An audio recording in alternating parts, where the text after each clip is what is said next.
आज हम बात करेंगे 14 जेपीएससी को लेकर कि क्या उस पर रिवाइज्ड रिजल्ट आने वाली है।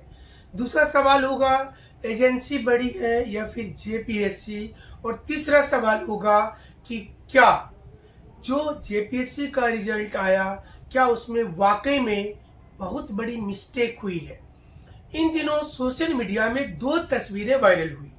पहला, एक स्टूडेंट का अधिक मार्क्स हुआ लेकिन उसके बावजूद उसका सिलेक्शन नहीं होना, और दूसरा कि एक कैंडिडेट का सिर्फ 45 सही है और उसका सिलेक्शन हो जाना।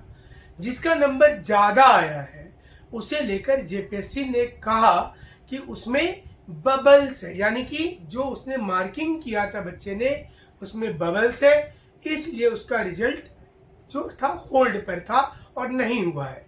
लेकिन ये जो दावा किया जा रहा है सोशल मीडिया में कि एक कैंडिडेट का एक पेपर में 48 नंबर और दूसरे पेपर में कम नंबर आया, इसके बावजूद उसका सिलेक्शन हो गया, अगर ऐसा हुआ तो कंप्लीटली मिस्टेक है। हालांकि जेपीएससी का पक्ष इस पर अभी तक नहीं आया है। सवाल ये भी उठ रहा है कि अगर जेपीएससी के मेंबर साइन नहीं किए थे तो क्या एजेंसी जबरदस्ती देर रात को रिजल्ट पब्लिश कर दिया?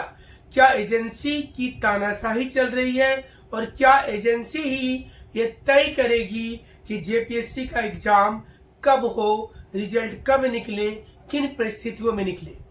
टेक्निकली रूप से देखा जाए तो रिजल्ट इनवैलिड हो रहा है, लेकिन जेपीएससी ने कहा है कि एग्जाम ले करके रहेंगे और उसके लिए उसने एक रिवाइज्ड मेंस का डेट भी डाल दिया, जिसमें ये बताया गया कि दूसरे एग्जाम के चलते जो क्षेत्रीय कार्यकर्ता वाला परीक्षा था उससे डेट टकराने के चलते ये फेरबदल किया गया है। मामला कल राजभवन तक पहुंचा है।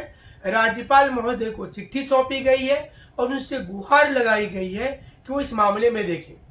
बीजेपी को नई संजीवनी मिली। जमशेदपुर से लेकर रांची तक बीजेपी के नेता अब एक्टिव मोड में। उनको ऐसा लग रहा है कि वो अब इस मामले को आगे लेकर के चलेंगे और ऐसा माना जा रहा है कि निश्चित रूप से इसमें गड़बड़ी हुई होगी, क्योंकि रिजल्ट में कई जिला अब्सेंट दिखता है। रिजल्ट में 800 से 1000 बच्चों के नाम की गैपिंग नजर आती है। रिजल्ट में जिस समय अमिताभ चौधरी जी चेयरमैन थे तो एक लोहरदगा का और चतरा का मामला आया था, सीरियल वाइज वाला। कई जगह पर वो दिख रहा है।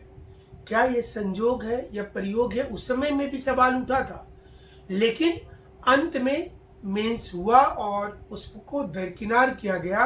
टेक्निकली माना गया कि ऐसा हो सकता है, बट एजेंसी पर जांच होनी चाहिए। एजेंसी की भूमिका कितनी इसमें संदिग्ध है ये बताना चाहिए।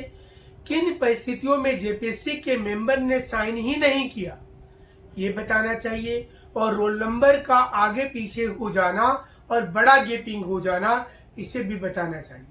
अगर ये सब कुछ स्पष्ट होगा तो हमें लगता है स्थिति साफ होगी और लोगों को भरोसा होगा कि जेपीएससी अच्छा काम कर रही है। हमारे साथ आप जुड़े रहिएगा। शुक्रिया, धन्यवाद।